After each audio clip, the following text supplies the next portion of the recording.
Olá pessoal, estamos de volta depois de algum tempo. Aqui estamos retornando para meditarmos mais um pouquinho na Palavra de Deus. E o assunto que nós temos hoje para tratar, o assunto que nós temos hoje para meditar, o assunto que nós temos hoje para estudar, é um assunto muito polêmico. Esse assunto tem dividido teólogos e denominações religiosas. É um assunto polêmico. Mas eu acredito que essa divergência toda de opinião entre teólogos e entre denominações é apenas por uma falta de critério na hora de estudar, na hora de analisar, na hora de interpretar, na hora de entender a Palavra de Deus. No momento em que se deixar de lado a teologia denominacional, que é a teologia estatutária, a teologia de estatuto, e se voltar totalmente para a teologia bíblica, eu acredito que essas diferenças, essas divergências, essas diferenças de opinião simplesmente desapareçam. Porque a Bíblia não precisa de intérprete. Ela se auto-interpreta. A Bíblia interpreta a ela mesma. Então ela não precisa da vã interpretação de ninguém. E de que forma a Bíblia se auto-interpreta? Através de um encadeamento de mensagens que não tem contradições. Esse encadeamento de mensagens, ele vem como elos de uma corrente. Ele não pode estar rompido em lugar nenhum. Ele começa lá em Gênesis e o primeiro elo da corrente de Gênesis vai se fechar com o último de Apocalipse. Então é uma corrente que se fecha para que o ser humano possa ficar protegido, guardado, ele possa ficar ali envolvido dentro de um campo de ação totalmente divino, respaldado pela Palavra de Deus. Desta forma, ele está protegido dentro desta corrente que o cerca e o protege. Esse encadeamento de mensagens, esse encadeamento, esses elos da corrente que se formam, eles acabam nos fechando como um isolamento das coisas mundanas. Então, o ser humano voltado para Deus, ele fica como que envolto nesse cordão de isolamento formado por esta corrente, por esse encadeamento de mensagens da Palavra de Deus que não deixam dúvidas. Muitas vezes nós precisamos apenas meditar um pouco mais, precisamos nos aprofundar um pouco mais, às vezes precisamos conhecer um pouco de história bíblica, às vezes precisamos conhecer um pouco de geografia bíblica, às vezes precisamos conhecer um pouco da língua original em que foi escrito o texto, às vezes precisamos conhecer um pouco da gramática da nossa língua, às vezes precisamos conhecer um pouco dos costumes dos povos que estão envolvidos, para que nós consigamos entender as mensagens que estão embutidas nas entrelinhas da Bíblia. Não é só aquilo que a gente lê aparentemente que está escrito em palavras. Existe o texto, a mensagem do texto, que essa nos dá a compreensão do texto. E existe as que estão embutidas na entrelinhas, porque muitas vezes elas estão contextualizadas com um contexto imediato, ou seja, não é o contexto imediato do versículo, nem o contexto imediato do capítulo. Ela está contextualizada com um contexto ou do livro ou de toda a Bíblia.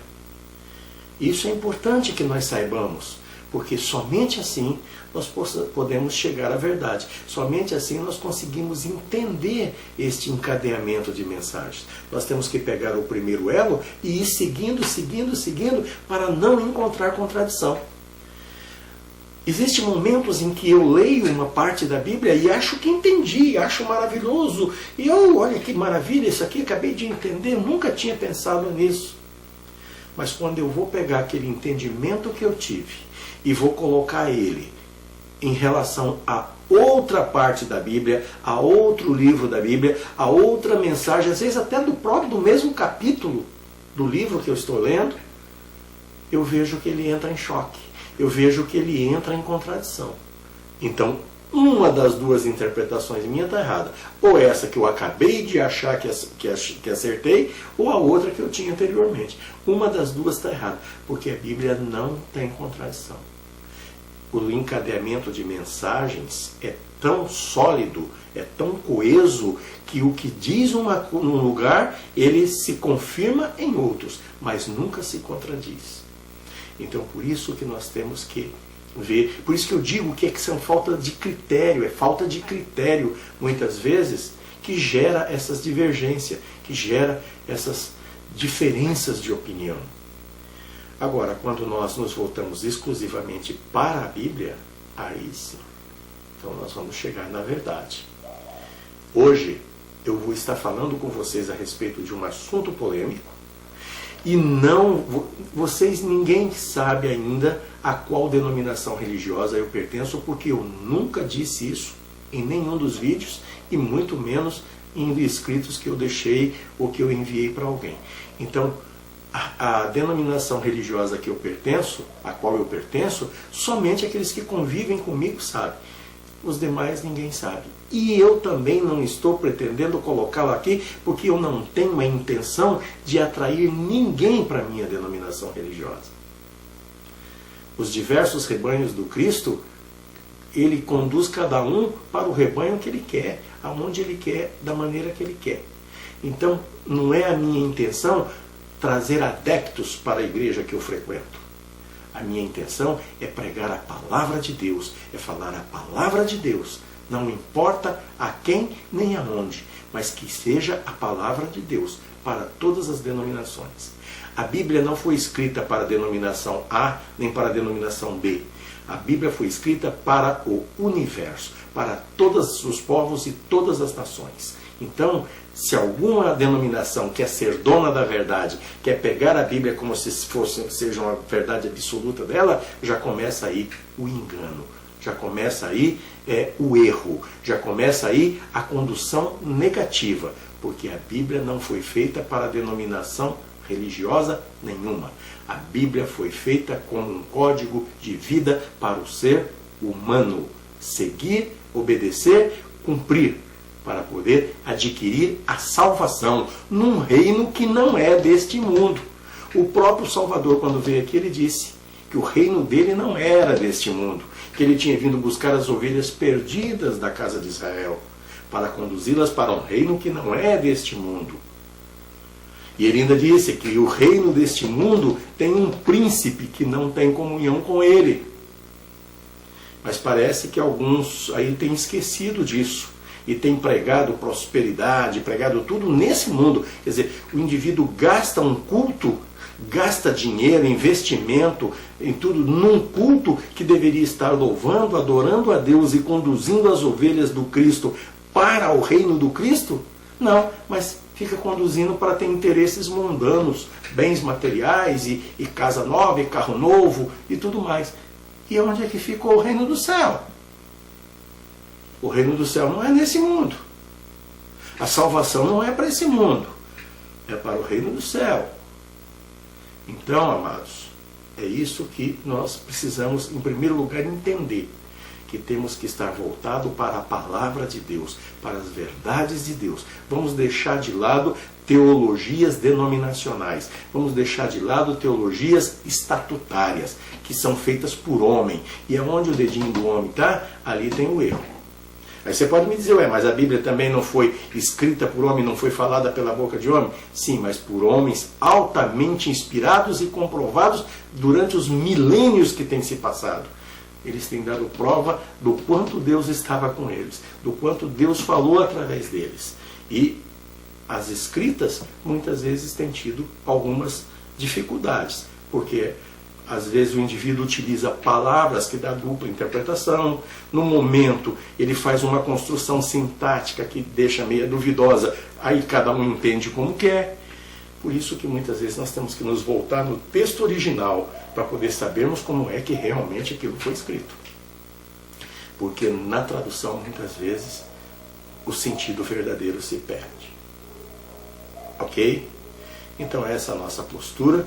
Eu só quero dizer hoje para vocês que estão me ouvindo, eu não pertenço à congregação cristã no Brasil, nem a nenhuma das denominações que usam o véu.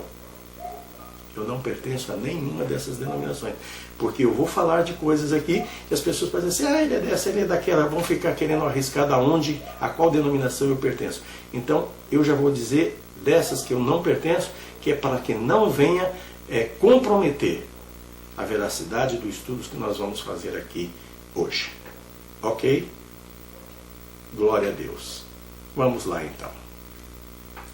O assunto que nós vamos tratar hoje, meus amados, chama-se o uso do véu. Assunto polêmico, mas bíblico. O próprio Jesus disse que toda a Escritura é inspirada para ensinar, corrigir, exortar. Então, se toda a Escritura é inspirada, tudo o que está na Bíblia é inspirado. E tudo o que lá está tem valor, porque é a palavra de Deus e é a vontade de Deus. Então, nós temos que estudar e ter respeito. Não é pegar, como alguns têm feito, um assunto, porque muitas vezes não entende direito, não tem compreensão do assunto, aí pega, faz um pacote e joga para o lado. Ou fazer como outros fazem. Tem uma gama de teólogos aí, de estudiosos e de líderes religiosos que pegam o primeiro, dos 16 versículos que Paulo fala a respeito do véu para a igreja de Corinto, em sua primeira carta aos Coríntios, ele usa 16 versículos para falar a respeito do uso do véu. Aí tem alguns irmãos que jogam fora 14 versículos e se pegam apenas no versículo de número 15. E os outros 14 perdem valor. É como se eles não existissem. Só vale o que está escrito no 15. E daí eles ainda pegam o 15, que na versão em português está traduzido indevidamente. Nós temos que aceitar isso. A tradução em português desse versículo está indevida e nós vamos ver por quê. Nós vamos ver isso em loco. E daí eles pegam esse versículo com essa tradução indevida, jogam os outros 14 e se fundamenta apenas no 15 para justificar que não precisam usar o véu. Bom, vamos então começar o nosso entendimento desse assunto da seguinte forma. Para que nós entendamos esse assunto profundamente, nós temos que considerar dois aspectos. Há dois aspectos fundamentais que envolvem esse assunto e que muitas vezes são negligenciados por aqueles que se dizem estudiosos. Um é o aspecto histórico-social do povo judeu. E o outro é o aspecto religioso. Nós temos que considerar os dois aspectos. Por quê? Porque um complementa o outro. Apesar que um dá uma direção, o outro dá outra direção, mas ambos são complementares. Quando chega na frente, eles se encontram e um complementa o outro. Quando nós partimos para o aspecto histórico-social do véu, nós vamos começar entendendo que o véu não é apenas um costume judaico, como muitos querem dizer. Porque o uso do véu era um costume dos judeus, isso aí fazia parte da lei, a lei caiu, então isso aí não é mais necessário. Eram usos e costumes daquele povo e nós não temos esses usos e costumes. Completamente errado. Engano total. Dentro do aspecto histórico-social do uso do véu, ele começa, não é com o povo judeu, ele começa 13 séculos antes de Cristo, quer dizer, 1300 anos antes de Cristo nascer, os assírios, as mulheres assírias da aristocracia assíria, as mulheres da nobreza assíria, usavam o véu como sentido de nobreza. Ele era tão importante do ponto de vista social para aquelas mulheres que as prostitutas assírias e as mulheres comuns da sociedade, o povão, as mulheres povão, não podiam usar o véu. Apenas as mulheres da aristocracia podiam usar o véu, porque era um símbolo de nobreza para aquele povo. As anglo-saxãs, que é as mulheres da região que foi formada a Inglaterra, e as anglos-normandas, que era um povo que habitava no norte da França, esse povo, essas mulheres já usavam o véu há muitos séculos atrás. E elas mantiveram esse uso até mais ou menos o ano de 1175 depois de Cristo. Elas usavam o véu.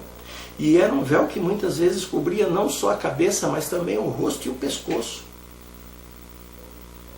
E era usado como símbolo de recato. O povo árabe, principalmente muçulmanos, né? Eles ainda hoje usam e adotam o véu. E para os muçulmanos existe uma divergência, uma variedade de véus. O povo judeu também usava o véu. Este uso é milenar. Ainda que ele tenha começado como usos e costumes de um povo, ele acabou se tornando lei social para aquele povo. Para o povo judeu, o uso do véu acabou se tornando uma lei social. Toda mulher casada, olha bem, casada, vamos deixar isso bem claro, toda mulher casada era obrigada a usar o véu, como um sentido de recato, como um sentido de pureza, de honra. E ainda tinha um outro sentidozinho por trás, que, sendo ela casada, e usava o véu como um símbolo de devoção e de amor profundo ao seu marido. Agora, por que tinha este símbolo? É aí que nós precisamos entender. Ainda estamos falando do aspecto histórico-social. Por que tinha este símbolo? E era necessário esse uso, por que isso se tornou uma lei? Se nós olharmos o povo judeu como um povo de Deus, um povo que tinha um estatuto para seguir, tinha um caminho para andar, e que tinha que estar dentro do recato e da pureza, buscando sempre estar cumprindo a vontade de Deus, através de uma lei pré-estabelecida. Se nós observarmos que nesta sociedade as mulheres andavam super bem trajadas, a sensualidade não aflorava. A mulher casada, principalmente, ela tinha um recato total. Ela era totalmente coberta, as túnicas cobriam o corpo de uma forma boa, de uma forma completa. O que sobrava à amostra para que outras pessoas pudessem ver e outros homens pudessem ver era o rosto e os cabelos. Os cabelos eram tidos como um fator sensual. O cabelo da mulher judia era tido como um fator sensual. Então, ela sendo casada e estando no meio da sociedade, ela se cobria com um véu, com um sentido de recato, de pureza, de amor e de dedicação, de devoção ao seu marido, para que a sua sensualidade, que estava no cabelo, no seu rosto e no seu cabelo, não aflorasse à vista de outros homens, de modo que aquilo se tornasse um atrativo para outros homens ficarem admirando e desejando. Então elas se cobriam. E se elas se mantivessem descobertas, o que aconteceria? elas estariam chamando a atenção de outros homens sobre elas. E elas passariam por levianas. Por quê? Porque elas estavam sensualmente se expondo, chamando a atenção de outros homens sobre elas, enquanto isso desonrava o seu marido. O seu marido era tido, como hoje nós usamos um terminho vulgar, um terminho baixo, mas que traduz, ele era tido como um corno, um chifrudo. Porque permitia que a sua mulher se insinuasse para outros homens. Então ela, em amor ao seu marido, em devoção ao seu marido, ela se cobria para que a sua sensualidade não ficasse expressa, chamando a atenção de outros homens sobre ela.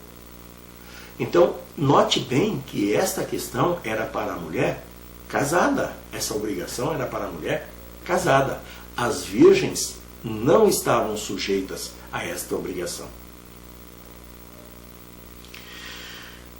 Dentro desse contexto, chega Jesus. Jesus era judeu. Ele era conhecedor da tradição, dos costumes e das leis que estavam sobre o povo judeu. Ele conhecia profundamente tudo que dizia respeito à conduta do povo judeu. E desta forma, ele vem pregar o Evangelho, trazer uma boa nova exatamente para este povo judeu. E em nenhum momento ele censurou, ou criticou, ou disse a qualquer uma das mulheres, ou a qualquer um do povo, que o uso do véu não era mais necessário. Ele respeitou a tradição e a lei social que imperava sobre o seu povo. Porque ele próprio diz que nós devemos ser submissos às autoridades constituídas e às leis. E ele cumpriu isso e nos ensinou que deveríamos também cumprir. Devemos ser submissos a toda autoridade constituída e às leis. Ele cumpriu essas leis. Ele jamais, em algum momento, ele desmereceu ou disse que isso não era mais necessário, ou que era um costume e podia deixar de lado. Paulo era outro judeu. E Paulo, além de ser judeu, ainda pertencia à seita dos fariseus, que era uma das seitas mais cultas, mais sábias dentro da lei judaica. Paulo era um fariseu tão bem preparado que a circuncisão dele tinha sido exatamente ao 8º dia. Ele tinha conhecimento profundo de tudo. Ele tinha conhecimento dos costumes, das tradições e das leis. E quando Paulo se converte, ele tem um encontro com Cristo, ele se converte. Depois que ele aceita se tornar um cristão, ele vai demorar 14 anos estudando, se preparando para realmente começar a fazer a missão dele da forma para a qual ele foi chamado. E nesses 14 anos de preparo, ele passou por dificuldades, por lutas, por situações adversas de todos os tipos, e também pelas graças da assistência e da permanência do Espírito Santo ao lado dele. Tanto é que quando ele dá um ensinamento, ele diz: o que eu recebi do Senhor. Eu vos falo isso não com sabedoria humana, mas porque recebi do Senhor. Então veja a intimidade que Paulo tinha. Paulo sofreu tanto pelo nome de Cristo que ele chega a dizer que ele já não vivia mais. Quem vivia nele era Cristo. Cristo vivia nele. E ele dizia: a vida que eu vivo na carne, eu vivo na fé do Filho de Deus, que me amou e por mim se entregou. Então ele tinha uma comunhão tremenda.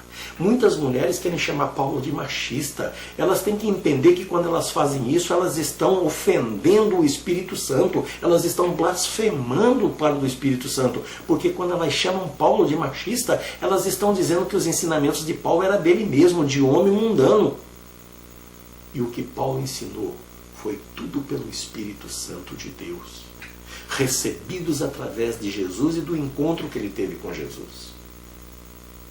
Então, temos que ir devagar com essas nossas interpretações apressadas, né? E com os nossos ímpetos de falar o que vem à boca, sem pensar. Jesus disse que a blasfêmia contra o Espírito Santo não tem perdão. Então nós precisamos saber que quando nós blasfemamos, quando nós criticamos o ensinamento legal de Cristo, aquele que veio pelo Espírito Santo de Deus para um profeta, para um servo do Senhor, nós estamos blasfemando contra o Espírito Santo. Nós estamos chamando o Espírito Santo de incompetente, porque nós estamos dizendo que aquele ensinamento é machismo do homem, que ele está falando dele mesmo, e que aquilo não é aceitável dentro da sociedade, quando aquilo está provindo de Deus. Então precisamos pensar nisso aí, antes de ficarmos expondo as nossas ideias, os nossos achismos, sem meditarmos naquilo que vamos falar. Então, Paulo conhecia isso. E Paulo mergulhou dentro do cristianismo, não só naquele ensinamento que ele tinha que dar ao povo naquele momento. Paulo mergulhou dentro do cristianismo desde a queda do Éden, desde quando o homem desobedeceu lá no Éden. Foi desde lá, desde a primeira desobediência, desde o momento da criação, da primeira lei determinada, e daí a desobediência, o que aconteceu, a maldição que gerou, a queda da humanidade, a necessidade de Cristo vir para poder restituir isso. Paulo mergulhou profundamente dentro de tudo isso pela luz do Espírito Santo de Deus. Então, quando ele trouxe o ensinamento, ele trouxe fundamentado. Tanto é que quando ele chega lá na frente, depois dele ter dado os ensinamentos devido à igreja de Corinto, ele falou a respeito do véu, ele falou a respeito da Santa Ceia, ele falou a respeito da ordem no culto, porque estava havendo contendas na igreja de Corinto. Algumas pessoas estavam brigando entre eles, porque um puxava para um lado, outro puxava para o outro. Então Paulo escreve essa carta para orientar aquela igreja. E daí ele diz: se há entre vós algum espiritual, há de convir que o que eu vos falo provindo de Cristo. São mandamentos do Senhor. As coisas que eu vos ensino são mandamentos do Senhor. Se alguém ignora isso, também será ignorado. E já num outro momento, Paulo tinha dito, até para a igreja de Corinto mesmo, depois que ele deu todas as explicações a respeito dessa questão do véu, ele conclui lá na frente dizendo assim: se há entre vós algum contencioso, as igrejas de nós, nem as igrejas de Cristo, têm esse costume. Quer dizer, ele disse: eu expliquei o que eu tinha que explicar, já está ensinado. Agora, se ainda há entre vocês algum contencioso que quer ir ficar discutindo, olha, eu não tenho motivo para estar discutindo, não tenho costume para ficar discutindo, e nem as igrejas de Cristo. Olha que ele põe no plural, nem as igrejas de Cristo. O que ele quis dizer com isso?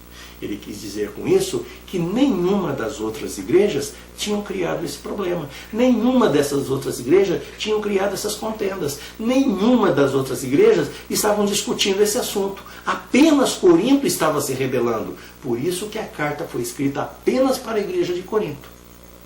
Tem algumas pessoas que perguntam: se isso aí fosse doutrina, tinha sido mandado para as outras igrejas. Por que só Corinto recebeu? Então está aí. Porque só Corinto se rebelou contra isso. Só as mulheres coríntias se rebelaram contra isso. Há uma passagem histórica, uma interpretação da história, aliás, uma interpretação histórica de que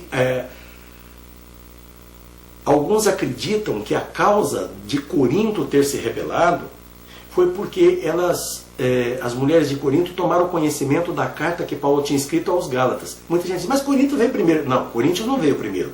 A primeira epístola de Paulo foi aos Gálatas.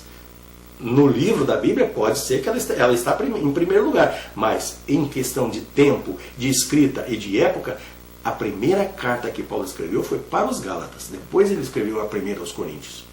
E na epístola aos Gálatas, Paulo diz que para Deus não há distinção entre servo nem livre, nem judeu nem grego, nem homem nem mulher.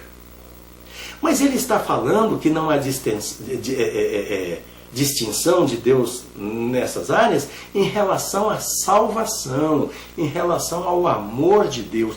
Ele quis dizer que Deus recebe tanto o homem como a mulher, tanto o escravo como o livre, tanto o grego como o judeu. Deus ama a todos e está dando direito à salvação a todos, não está fazendo distinção de nenhum. Mas ele não está dizendo que aqui na terra são todos iguais e que um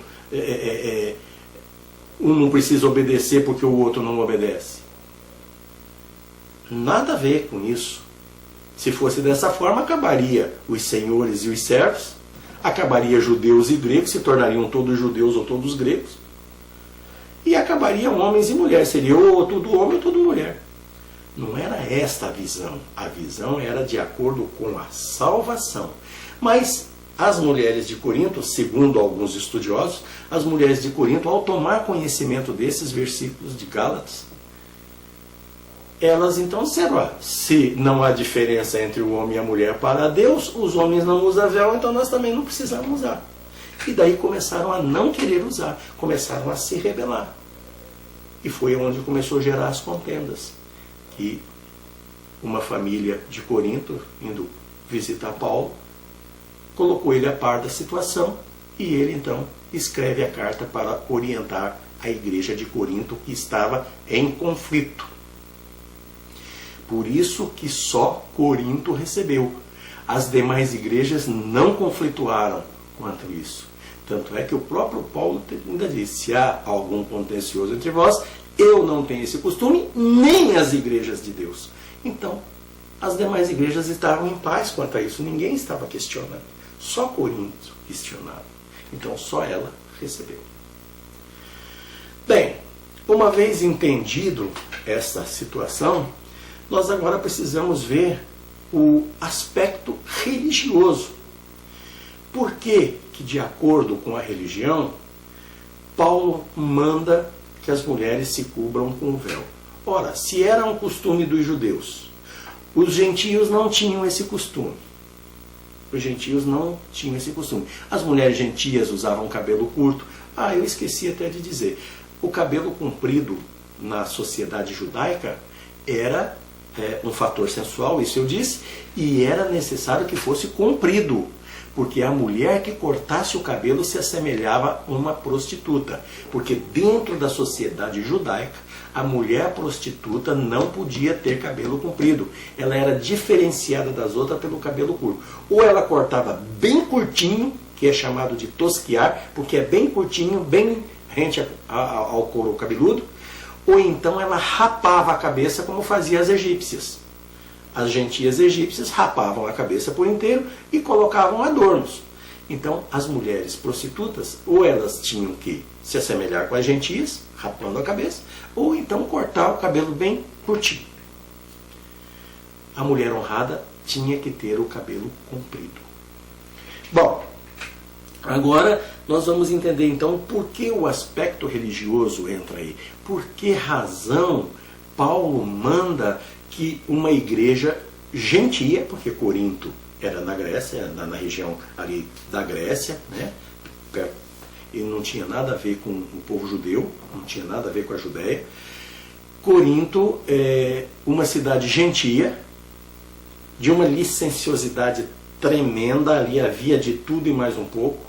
Um povo corrupto, um povo cheio de sensualidade, de tudo, e nasce uma igreja cristã ali. Aí Paulo chega para essa igreja cristã, gentia, e manda que eles usem um véu que é um costume dos judeus e de outros povos, como já vimos os assírios, os árabes, os anglo-saxãos, os anglos-normandos, todos esses povos já usavam o véu, mas os gentios ali, os outros demais não tinham esse costume. E Paulo então manda que as mulheres cristãs na igreja usassem o véu. Bom, é por um aspecto histórico-social? Não. Paulo era judeu. Conhecia a lei judaica, conhecia os costumes, ele conhecia a lei de Deus. Mas quando ele dá esta determinação, não é porque era um costume judeu, um costume judaico. Ele dá essa determinação. Porque Paulo foi um dos que mais combateu as doutrinas judaizantes. Tanto é que o Paulo era circuncidado, mas ele dizia aos gentios que não precisavam se circuncidar, porque a circuncisão estava ligada à salvação. E se eles se circuncidassem, eles teriam que cumprir toda a lei dos judeus, não bastava só a circuncisão, eles teriam que se tornar um judeu. Eram chamados de prosélitos. Os gentios que se circuncidavam eram chamados de prosélitos. Só que daí eles se circuncidavam e ficavam obrigados a cumprir também a lei judaica.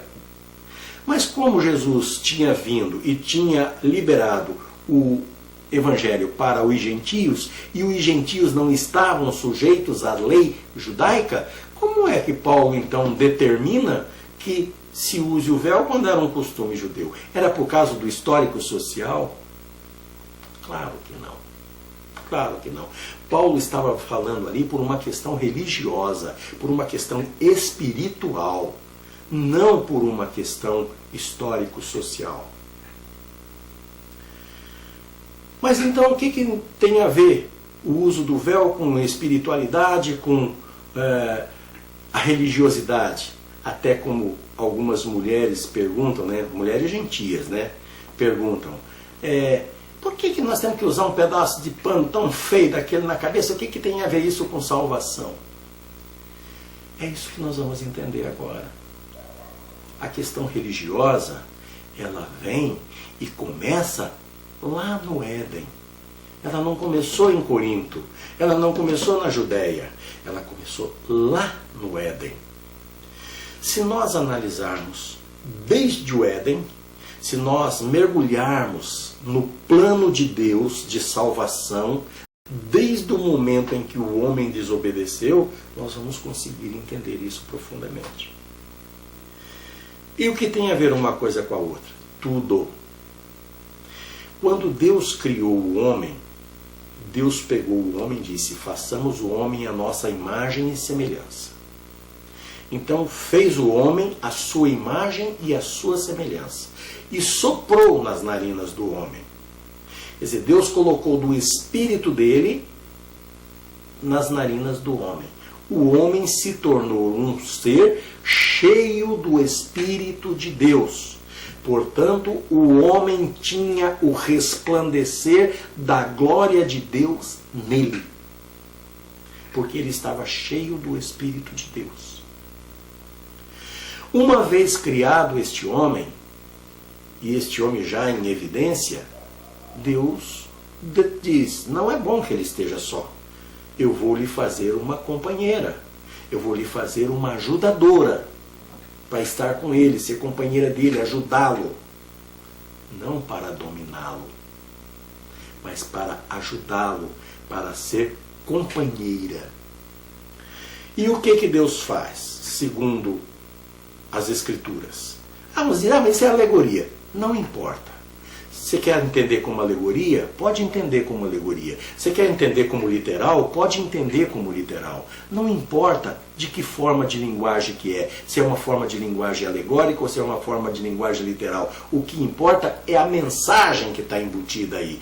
Esta mensagem que está sendo transmitida para nós. Com uma forma alegórica ou com uma forma literal, não importa. Tem uma mensagem que está sendo enviada para nós. E qual é esta mensagem?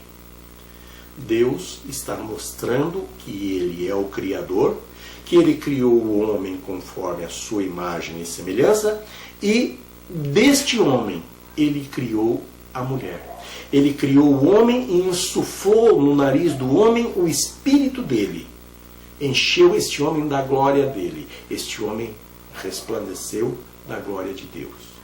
E depois Ele pegou deste homem já criado, já pronto, tirou um pedaço, e deste pedaço do homem, ele fez a sua companheira, ele fez a sua mulher.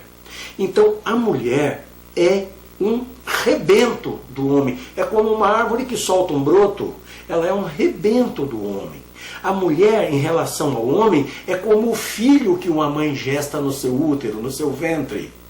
Ele é um rebento da mãe, ele nasce da mãe. Por isso que a mãe tem um amor por ele tremendo, que ninguém consegue explicar o amor de mãe. É porque o filho é o complemento da mãe, é um pedaço da mãe.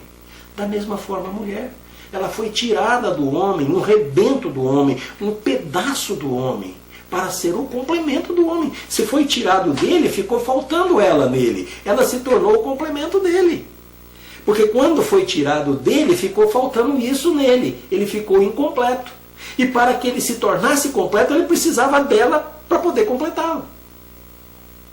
Que maravilha, que coisa linda da criação. Agora, as mulheres muitas vezes não aceitam isso. Elas acham que elas são superiores, que elas não são inferiores. E aí elas não querem aceitar a obra da criação, a obra de Deus. Mas então elas estão se rebelando contra Deus, não é contra nós, homens. Porque nós somos criaturas de Deus. Nós, homens, somos criaturas de Deus. A mulher é criatura de Deus. E nós fomos criados segundo a vontade de Deus. E a mulher foi criada segundo a vontade de Deus. E Deus nos criou da maneira que Ele quis. E Ele criou a mulher da maneira que Ele quis. E Ele criou o homem para honrar a mulher, para honrar a Ele. E criou a mulher também para honrá-lo. E de que forma a mulher honra a Deus? Honrando o seu marido. Honrando o seu marido, ela está honrando a Deus, porque ela está dentro do plano da criação.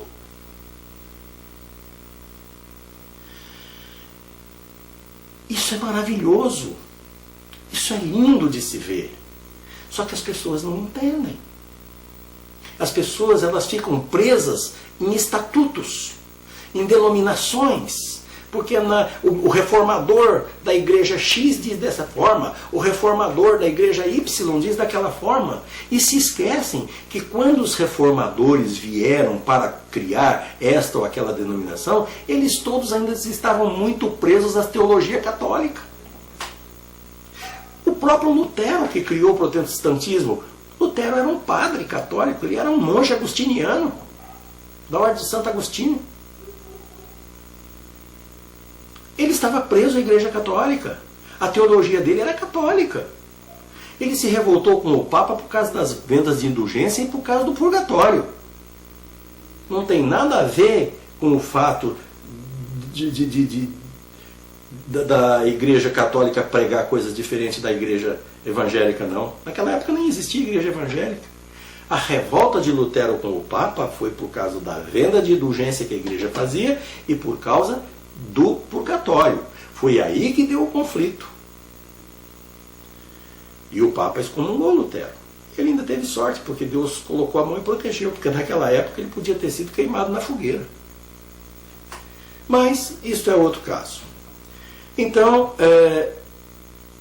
quando nós observamos que esses reformadores estavam ainda presos à teologia católica, a igreja romana, então nós temos que entender que muitas coisas dentro das denominações dos seus estatutos não seguem o padrão bíblico. Seguem os padrões eclesiásticos da católica romana, que também nem é dela, provém de Constantino. Lá do ano 300 depois de Cristo, 330, 350, quando o imperador Constantino disse que se converteu ao cristianismo e começou a se infiltrar dentro da igreja católica. Ele colocou a igreja de Roma como uma igreja universal, porque onde o Império Romano estava, também a igreja estava junto, colocou a igreja junto com o Estado e começou a interferir.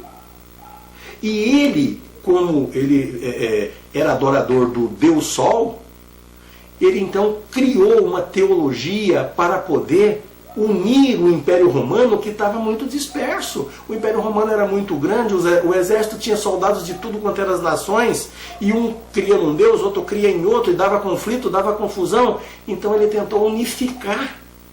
E o que ele fez? Ele pegou partes do cristianismo, partes da teologia babilônica do Deus Sol, e fez uma mistura tremenda e criou uma doutrina e colocou. E até hoje a Igreja Católica segue. Se vocês observarem a mitra do Papa, aquele chapéuzão comprido que tem uma boca de peixe, aquilo é a mitra de Dagon. É a mitra de Dagon. Na Babilônia também se usava aquilo. Aquilo é profano. Aquilo é pagão. Mas então, no entanto, o Papa usa. Por influência de quem? De Constantino. Se vocês observarem o ostensório é aquele, um tipo de um objeto, ele é dourado, parece até que talvez não seja de ouro, pode ser banhado, ou talvez somente dourado mesmo.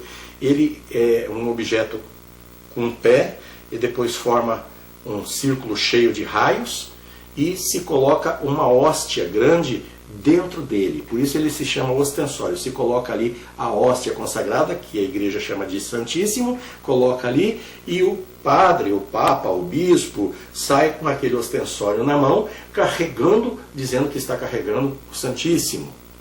Né? E observem, aquele ostensório é um sol. Aquele ostensório é um sol. Era o Deus de Constantino. Está lá dentro da Igreja Católica.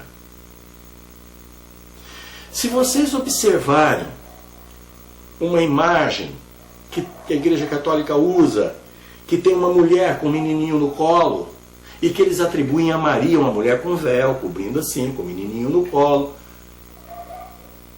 eles dizem que é Maria. Aquilo é Semíramis, com Tamuz no colo, filho do Deus Sol, da Babilônia. Não tem nada a ver com Maria, mas implantação de Constantino. Se vocês olharem nos paramentos do padre, que existe um X com um P no meio, é um X e um P no meio, aquilo é o cristograma de Constantino. Quem criou aquilo, quem inventou aquilo foi Constantino. Porque Constantino pegou o nome de Jesus, que em hebraico é Yeshua, traduziu para o grego com o nome de Jesus, e traduziu também o nome de o Messias, né, que é hebraico Mashiach, foi traduzido para o grego como Cristo. Cristo. E a palavra Cristo em grego, ela é escrita com X em primeiro lugar, e depois o R do grego parece um P. Ele não é o R nosso, é um P. Então, o X da primeira letra de Cristo, em grego, e o P, que é o R, que é a segunda letra de Cristo, em grego. Constantino fez um cristograma para ele, e está lá nos paramentos da Igreja Católica. Então, quando os nossos reformadores vieram fazer as reformas protestantes e criaram o protestantismo, criaram a Igreja Evangélica, eles estavam todos presos a essa teologia.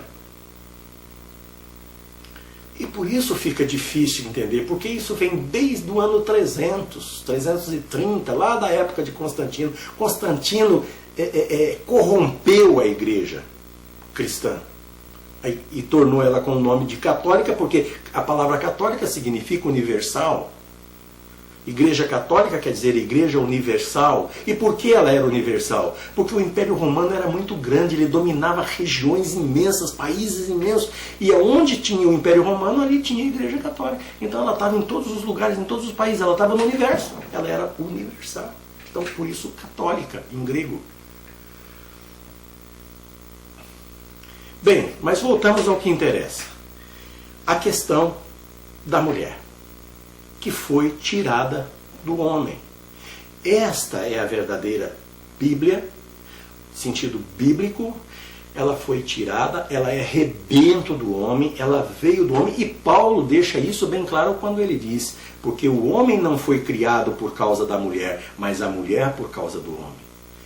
Então, quando a mulher se insubmete a isso, quando ela se revolta contra o homem e diz: vocês são machistas, porque nós não somos submissas, nós não temos que estar debaixo dos caprichos de vocês. Realmente não, submissão não quer dizer isso. Mas tudo bem, quando elas têm a revolta contra essa autoridade do homem sobre elas, elas não estão se revoltando contra nós, elas estão se revoltando contra Deus, porque esta é a lei da criação. E o que aconteceu no Éden? Deus chamou o homem e deu a ele uma determinação. Adão, olha, no centro do jardim tem 2 árvores. De todas as árvores do jardim você pode comer. Agora, daquelas 2 que estão lá no centro, uma é a árvore da vida. Você pode comer livremente. Mas a outra é a árvore do conhecimento do bem e do mal. Dessa você não pode comer. O dia que você comer dela, você vai morrer. Então Deus deixou uma ordem para ele. Olha, você não deve fazer. Porque se você fizer, você vai morrer. Então competia ao homem, competia a Adão, zelar pela palavra de Deus. Esta era a obrigação dele. E Eva, sendo a sua mulher, ela tinha que estar submissa a esta vontade. Era a vontade de Deus e Adão teria que fazer cumprir. Só que a mulher, por ser a parte que falta para o homem, quando o homem não tem essa mulher, ele está faltando esse pedaço dele, ele fica incompleto. E ele fica, então, o quê? Ansioso, ele fica angustiado. É por isso que a mulher exerce sobre o homem o fascínio que exerce. A beleza da mulher, a sensualidade da mulher, exerce sobre o homem um fascínio tremendo.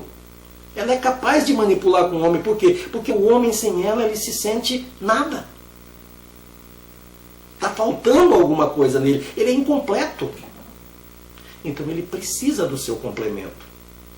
E ele zela por esse seu complemento. Então o que acontece? Eva deixou-se levar pela ilusão do mal. Ela se deixou porque foi prometido para ela bênçãos que ela não tinha como promessa. E quando Deus deixou a lei, ele disse que se comesse, haveria morte. Agora, o mal chega e diz, não vai haver morte coisa nenhuma, ele só não quer que vocês abram os olhos e se tornem igual a ele. Se vocês comerem, vocês vão ser igual a Deus, vão ter conhecimento do bem e do mal. Pode comer que não vai morrer coisa nenhuma. Então, ela, com honras e glórias prometidas, se deixou levar pela ilusão, se deixou levar. E a revelia do seu marido. Desobedeceu a Deus e ao marido. Porque quando ela desobedeceu ao marido, ela desobedeceu a Deus. Quando ela desobedeceu a Deus, ela desobedeceu ao marido. E comeu sem a autorização do seu marido. Ela comeu daquela árvore, daquele fruto. Então, ela já quebrou aí. Ela já quebrou a comunhão com Deus aí. E daí ela vai para o seu marido. E chega para ele e conta. E diz que provou e que é bom, que é maravilhoso, que é gostoso, é um fruto bom de se comer e que dá sensação boa. E oferece para ele. Ele deveria ter deixado prevalecer a vontade de Deus. Ele deveria ter ouvido a voz do Criador. Não, eu não quero não. Você não devia ter feito isso. Ele deveria ter repreendido, até punido, para que ela adquirisse o perdão do Criador. Mas o que ele faz? Fascinado pela sua mulher, pelo seu complemento, pela sua beleza, entre ouvir a Deus e ouvir a mulher, ele ouviu a mulher. Ele preferiu desobedecer ao Criador para dar ouvidos à sua mulher.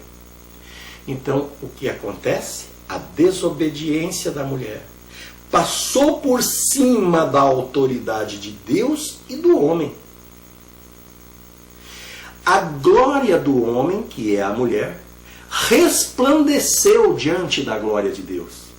Aonde a glória de Deus deveria estar resplandecendo, a glória do homem sufocou e resplandeceu sobre a glória de Deus. E ambos caíram e se tornaram malditos. E assim, sob maldição, geraram uma humanidade sob maldição, obrigando a vinda de Cristo para poder libertar essa humanidade desta maldição. Aí vem Jesus. Para quê? para pagar com a vida, com o sangue inocente, o preço dessa desobediência. Mas Jesus vai pagar o preço por quê? Para quê? Porque o homem estava fadado, a humanidade estava fadada ao inferno. Elas perderam a comunhão com Deus. Quando morreram, morreram para Deus, morreram espiritualmente. A desobediência foi ao espírito, não foi à carne. Eles desobedeceram ao espírito e morreram em espírito. Eles que tinham comunhão com Deus perderam essa comunhão. Ficou rompida. O homem perdeu o Espírito de Deus, a glória de Deus que resplandecia nele. Foi tirado dele. Porque Deus não tem comunhão com o pecado. Então o homem perdeu isso por causa da mulher.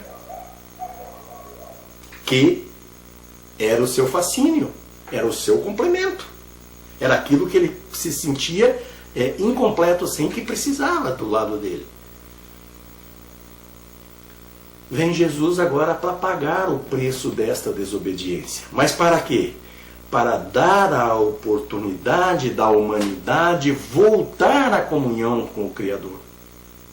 Porque agora Jesus vem, paga o preço, ele inocente, sem dever nada, ele paga o preço, carrega o pecado dessa humanidade nas costas, morre, morte de cruz, sofrimentos atrozes, em obediência a Deus, para conquistar o lugar que o homem perdeu. E uma vez ele, como homem, conquistando o lugar que o homem perdeu, ele pode agora trazer o homem de volta para ele. Por quê? Porque o homem estava escravo agora do diabo. E agora, Jesus vencendo o pecado, a morte e o diabo, ele então abre o precedente de que se o homem escolher ficar com Deus, através de Jesus ele volta para Deus. E se ele escolher ficar com o diabo, ele vai continuar com o diabo. Então Jesus deu este privilégio ao homem de poder ser resgatado. Mas resgatado para onde? Para o reino de Deus. Agora, e como é que é no reino de Deus? No reino de Deus tem que seguir as ordens de Deus, as ordens da criação. Não é aquilo que o homem quer, mas é aquilo que Deus quer. E o que Deus tinha determinado? Que o homem era a sua glória e a mulher era a glória do homem. Paulo diz isso lá em 1 Coríntios, no versículo de número 3, ele dá essa hierarquia, porque Deus é a cabeça de Cristo, Cristo é a cabeça do homem, o homem é a cabeça da mulher. Deus estabelece essa hierarquia. E no reino de Deus tem que ter essa hierarquia. Aquelas que não se submetem a essa hierarquia não entram nessa comunhão, porque é uma hierarquia divina, ela provém do Criador. Foi Ele que determinou assim, e tem que ser assim. Não é porque eu gosto ou não gosto que vai ser mudado. Não é porque a mulher gosta ou não gosta que vai ser mudado. Então, isso tem que ser obedecido. Bem, uma vez entendido isso até aqui, agora fica fácil nós entendermos por que Paulo determina para as mulheres cristãs que usem o véu em sinal de autoridade sobre elas, em sinal de submissão ao seu marido. Por quê? Porque a mulher está em condição de submissão, de ajudadora, não de líder do homem. Agora, o homem tem que tomar a sua postura de glória de Deus e a mulher tem que tomar a sua postura de glória do homem. Uma vez obedecido esta hierarquia, o que vai acontecer quando está havendo um culto de louvor e adoração a Deus?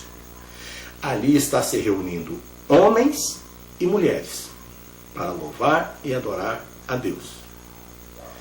Aí a mulher chega novamente dentro da igreja com toda a sua beleza, com todo o seu fascínio, com aquele fascínio que ela exerce sobre o homem, com toda a sua sensualidade. A sensualidade dela atrai. E ela vai fazer o quê? Ela vai atrair sobre ela os olhares dos outros homens e também de outras mulheres que acabam ficando com ciúmes, com inveja dos seus maridos, etc. e tal, e passam a ficar observando. Então, o que vai ocorrer com tudo isso?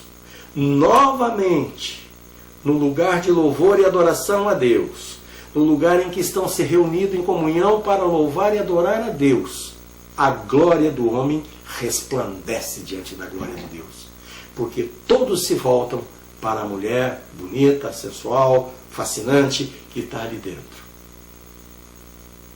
E o culto de louvor e adoração a Deus fica prejudicado.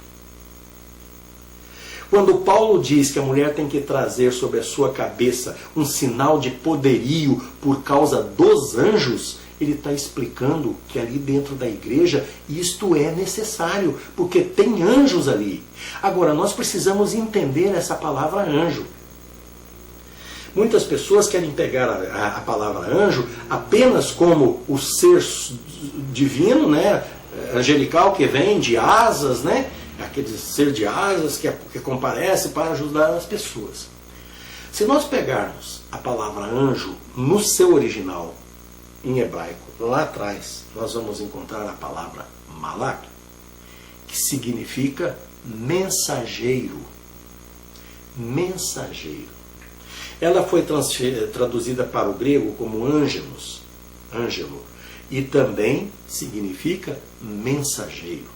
Então a palavra anjo significa mensageiro. Anjo do Senhor, anjos do Senhor, mensageiros do Senhor. E dentro da igreja, existem 3 formas de nós entendermos essa palavra anjo. Neste culto que Paulo se refere, que a mulher tem que ter sobre sua cabeça um sinal de submissão por causa dos anjos, é porque existem 3 formas de nós entendermos a palavra anjo e não podemos dispensar nenhuma das 3. As 3 se completam uma na outra. Nós temos que entender as 3 e as 3 se completam.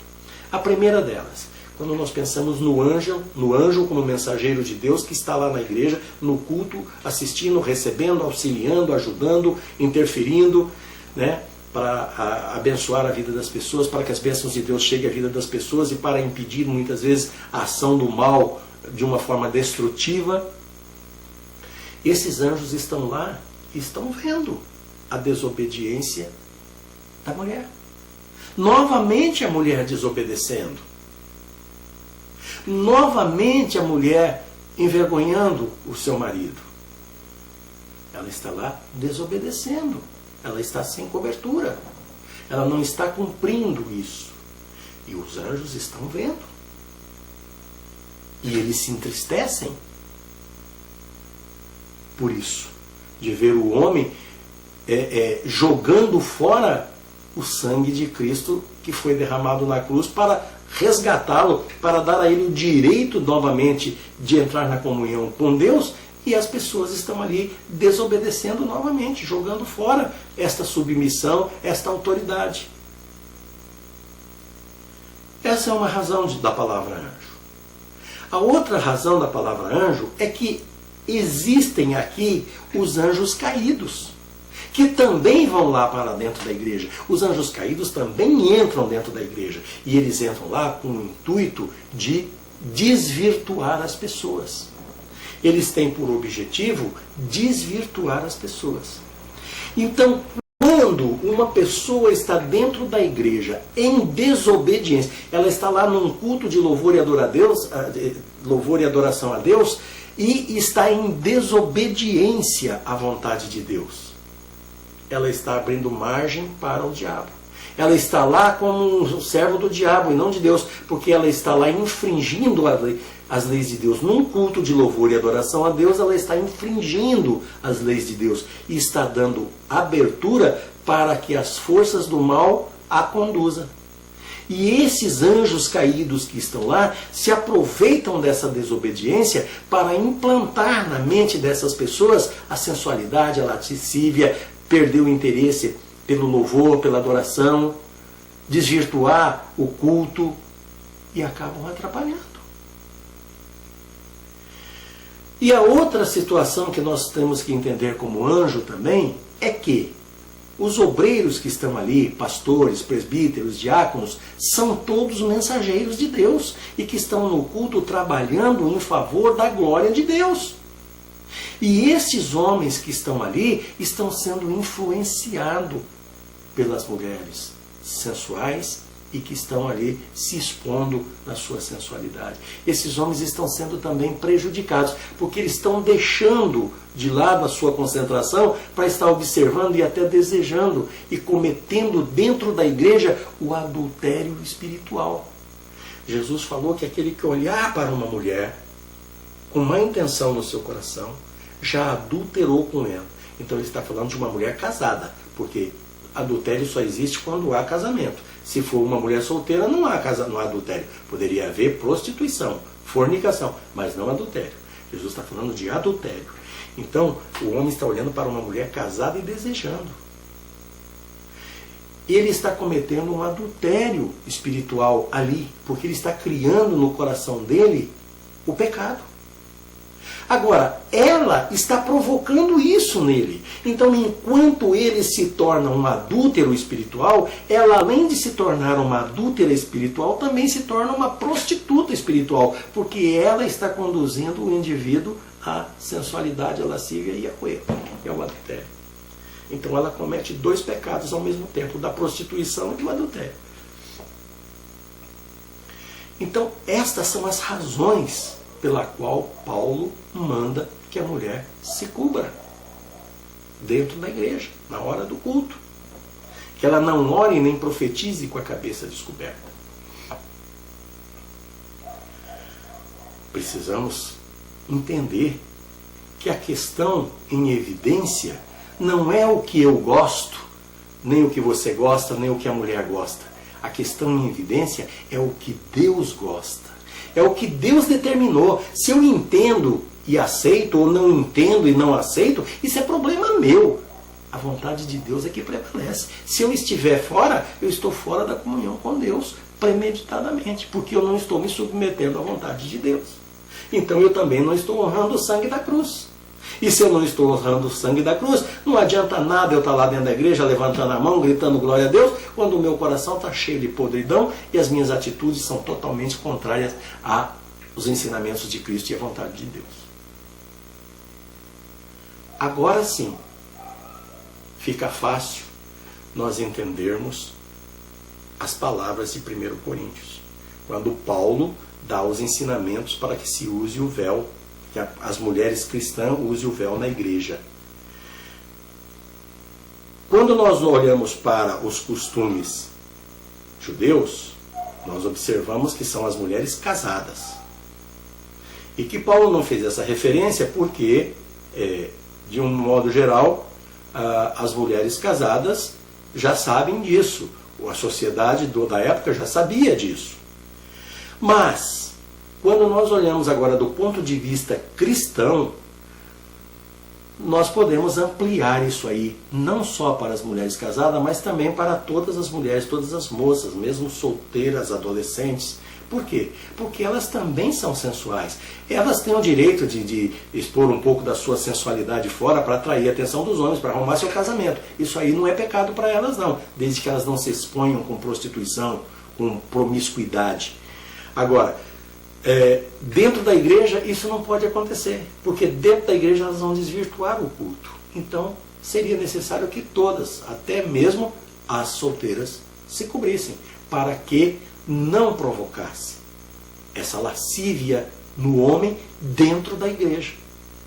Então, uma mulher que é verdadeiramente cristã, que honra a Deus, que ama a Deus e quer ser submissa a Deus, ela não precisa nem ler na Bíblia. Só o simples fato dela saber que ela, com a beleza dela, com a sensualidade dela, ela vai desvirtuar a cabeça de um homem que está cultuando e louvando a Deus, tirando ele da comunhão com Deus, ela já, por si mesma, ela já se cobre. Porque ela não quer desvirtuar. Pelo contrário, ela quer que toda honra, toda glória, todo louvor, toda adoração seja para Deus e não para ela. Então, ali dentro da igreja, na hora do culto, ela se cobre, que é para não trazer essa maldição sobre a vida daquele homem. Paulo estabelece no versículo 3 a hierarquia. Deus a cabeça de Cristo, Cristo a cabeça do homem, o homem a cabeça da mulher. Daí, ele explica que o homem não deve cobrir a cabeça porque é a glória de Deus. Mas a mulher deve cobrir a cabeça porque é a glória do homem. Então veja bem que a explicação é clara. No versículo 4 ele diz que o homem não deve cobrir a cabeça porque é a glória de Deus. Aí no versículo 7 ele explica que o homem é a glória de Deus. E no versículo 5 ele diz que a mulher deve cobrir a cabeça. E no versículo 7 ele diz, porque ela é a glória do homem. A glória do homem não pode resplandecer diante da glória de Deus.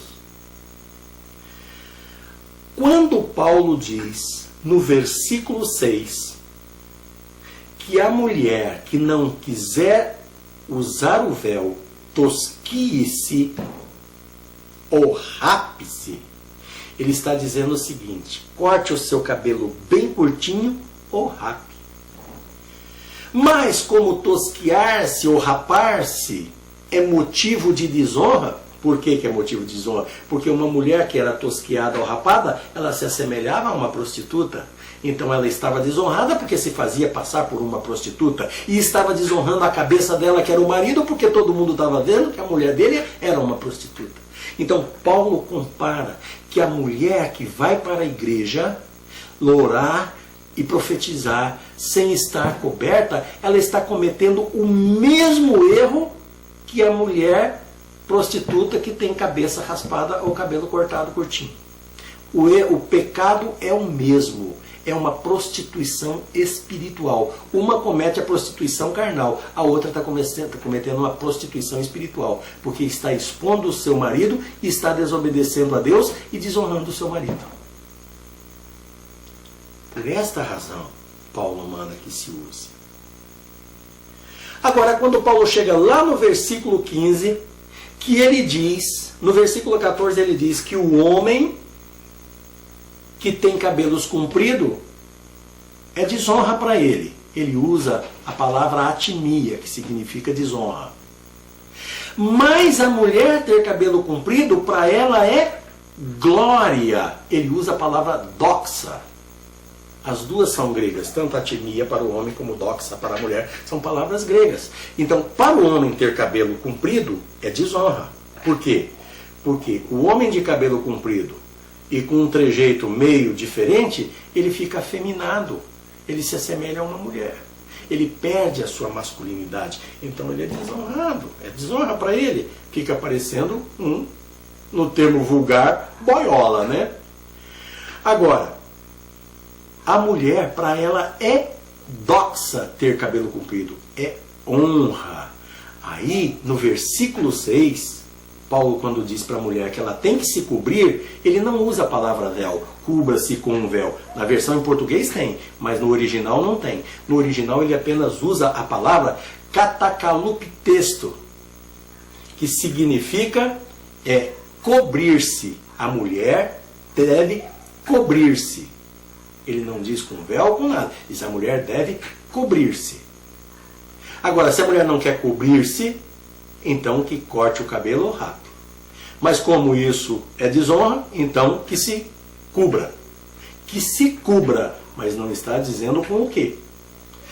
Quando chega lá no versículo 15, que ele está dizendo, no 14 ele diz que para o homem é desonra ter cabelo comprido, mas para a mulher é doxa, é glória, ele explica que a natureza deu para a mulher o cabelo como peribolaion, não é mais katakaluptesto. Ele está dizendo peribolaion. Katakaliptesto significa cobrir-se. Peribolaion significa cobertura. Então, a natureza já deu para a mulher o cabelo como uma cobertura natural. A mulher tem o cabelo comprido já como uma cobertura natural para ela. Mas por quê? O que tem a ver o cabelo comprido como cobertura natural? Por que a mulher tem que ter cabelo comprido como cobertura natural e o homem não precisa ter cabelo comprido como natural, como cobertura natural? Se nós analisarmos primeiro os fatos que já falamos aqui atrás da sensualidade do corpo feminino, do cabelo, né, do colo feminino, os seios da mulher são desenvolvidos e sensuais, voluptuosos, chama a atenção, é motivo de sensualidade. O do homem não. Eu não falo aqui agora peito no sentido de tórax, não. Eu falo peito no sentido de peito mesmo. O peito do homem não tem sensualidade nenhuma, não tem atrativo nenhum. Agora, o da mulher, sim, é. Então, se um homem, num determinado momento, ele tiver que ficar sem a vestimenta de cima, ou rasgado, ou por alguma razão ele tiver que se despir, tal, ele não tem o que se cobrir, porque não existe motivo de desonra, nem de sensualidade, de nada, alguém vê o seu tórax ou vê as suas costas. Mas no caso da mulher, é o contrário, isso tem. Se a mulher ficar sem essa vestimenta de cima, sem a sua blusa, sem as suas peças íntimas superiores, ela fica exposta. Mas uma mulher que tem o seu cabelo comprido, que honra aquilo que a natureza já lhe colocou como até um item de feminilidade, ela simplesmente solta os cabelos. Os seus cabelos soltos já é uma cobertura. Eles cobrem o seu seio, cobrem o seu pescoço, cobrem o seu rosto, cobrem tudo. Ela já está totalmente coberta pelos seus cabelos. Ela não fica exposta. Então, para ela é uma glória ter o cabelo comprido. A natureza já deu isso para ela como uma glória. No momento em que ela tiver que passar por uma dificuldade, o cabelo é a sua salvação. Nesta área. Coisa que para o homem não é necessário. Então precisamos entender tudo isso. Precisamos mergulhar dentro das entrelinhas.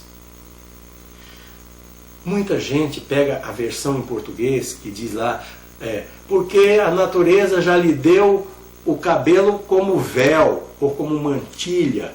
E daí diz, não, a mulher não precisa usar véu porque a natureza já deu o cabelo para ela como véu. O véu que a mulher tem que usar é o cabelo. Então ele está jogando fora os outros 14 versículos, está ficando só com 15. E assim mesmo em cima de uma tradução errada.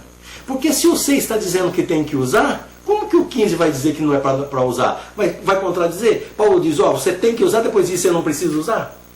Não, Paulo não está dizendo nada disso. Ele está dizendo no 15, no texto original, se traduzir lá do original direto para o português, sem passar para o grego, depois vir, passar para o grego para depois vir para o português, vinha direto